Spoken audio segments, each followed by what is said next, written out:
Olá, tudo bem com vocês? Eu sou a Mércia, esse é o canal da Margarida e a nossa terceira videoaula sobre o gênero textual poema. Antes de começar os nossos estudos, eu trouxe para vocês um autor, como já é de costume, um autor muito conhecido, é o Fernando Pessoa, e um poema dele também muito famoso, que é o poema Em Linha Reta. Eu gosto tanto desse poema que eu resolvi colocar ele no meu corpo. Ele tá aqui, ó. Mas, como é um poema muito extenso, eu tive que escolher um trecho na hora de tatuar. Então, não sei se dá para vocês observarem aqui, ó, bem aqui. Tem um parêntese, uma reticência e outro parênteses.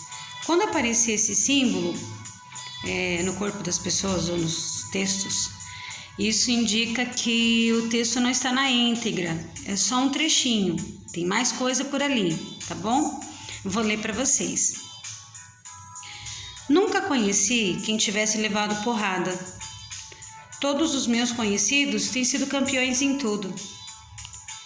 E eu, que tenho sofrido a angústia das pequenas coisas ridículas, verifico que não tenho par nisso tudo nesse mundo.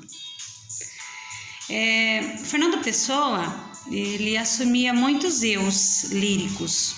Daqui a pouco eu vou explicar para vocês o que é o eu lírico. Mas vamos primeiro para o foco central dessa aula, que é... Vou achar aqui no meio da minha bagunça. A nossa aula 3, que é versos e estrofes.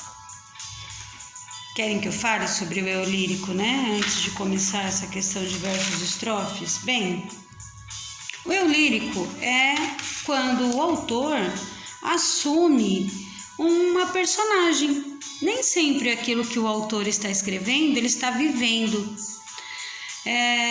Um exemplo, às vezes a gente vê um autor falando muito sobre traição. Aí fala, esse autor aí, será que está sendo traído?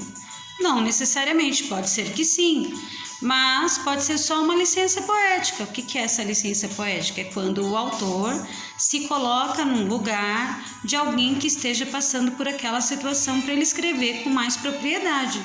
Então, não necessariamente ele esteja vivendo aquilo, tá?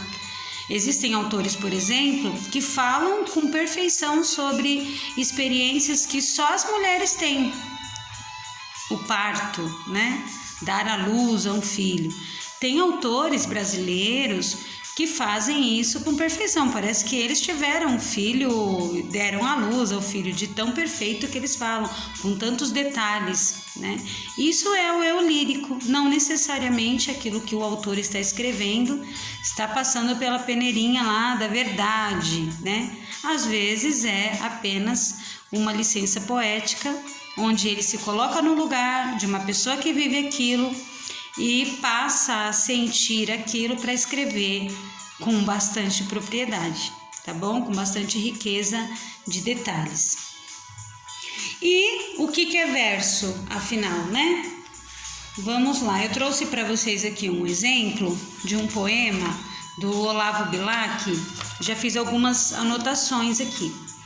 Então percebam que verso é cada linha desse poema. Cada linha aqui é chamada de verso, tá? E essa organização, onde colocou aqui nesse poema especificamente 4 versos aqui e 4 versos aqui embaixo, é chamado de quadra ou quarteto, mas essa organização é chamada de estrofe. Então, verso é uma linha, outra linha, outra linha, outra linha, cada linha do poema. E estrofe é o conjunto, é a organização desses versos. De acordo com a organização dos versos, se eles estão de 2 em 2, de 3 em 3, de 4 em 4, aí vai, eles recebem um nome específico. Mas como essa videoaula ela é destinada a alunos de 5º a 6º ano do ensino fundamental, Não cabe eu entrar tão profundamente nesse assunto, até porque o vídeo ficaria muito extenso e vídeo extenso é uma eca, né, pra gente prestar atenção.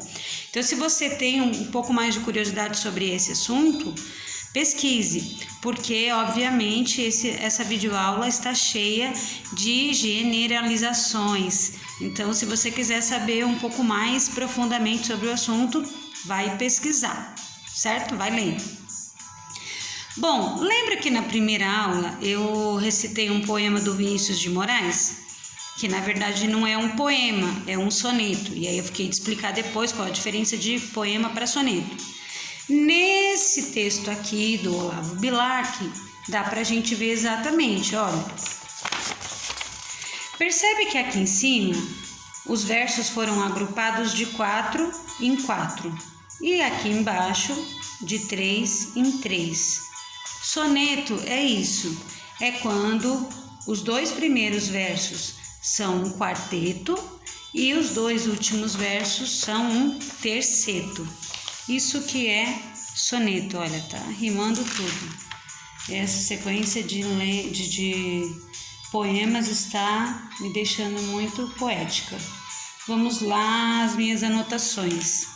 Tá, gente, tem uma outra estrutura de poema que é muito interessante, que é o haikai. É uma estrutura de poema que veio lá do Japão. E além de ter uma característica muito marcante, que é ter 3 versos, então os haikais são sempre escritos em tercetos, ainda você tem que prestar atenção ao número de sílabas. A primeira linha tem que ter 5 sílabas, a segunda 7, a terceira 5. Eu trouxe um exemplo de um haikai de um autor brasileiro, que é o Milor Fernandes. Dá para ler?